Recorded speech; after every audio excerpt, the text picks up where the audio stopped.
Jai Hind everyone. The topic for my today's lecturate is India-EU trade deal and its impact on India and globe.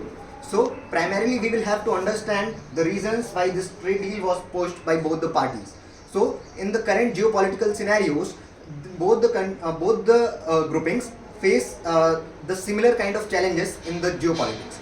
For an example, both faces the over dependence on China and a huge trade deficit, both EU as well as India.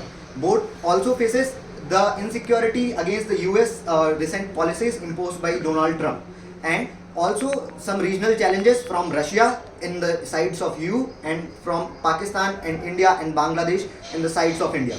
So this trade deal was the need of the moment and was started from the talks were started since 2009, and this deal was made in effect in year 2026. So after this we will have to discuss about what this trade deal brings on the table. So this trade deal strengthens the defense cooperation and collaboration in a longer run to increase the self-reliance of both EU and India on its defense sector, and then also increase the economic potential of both the parties involved in this agreement.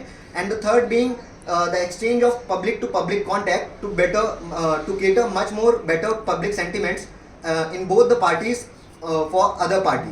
So we will have to primarily understand about the trade part of it. So after the imposition of 50% tariffs, India has seen a foreign portfolio investment withdrawal of around $19 billion in year 2025 itself.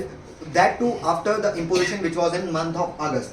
And in February itself, India have up until February in 2026, India have faced around $3.1 billion of foreign portfolio investment withdrawal, and because of the EU's promises and aspirations to invest much more in Indian markets and infrastructural development, around $15 billion in 15 upcoming years, which ensures India's economic resilience in a longer run. This also substitutes India's dependence on multiple investment sources like US, which have been non-reliable in the current geopolitical scenario. Coming on to the defense cooperation, so as we know that India was heavily reliant on Russian imports and the defense sector, and which was currently busy in the Russia-Ukraine conflict. So we will have to seek out multiple partners to diversify our needs in different aspects, and EU becomes a promising candidate in that segment.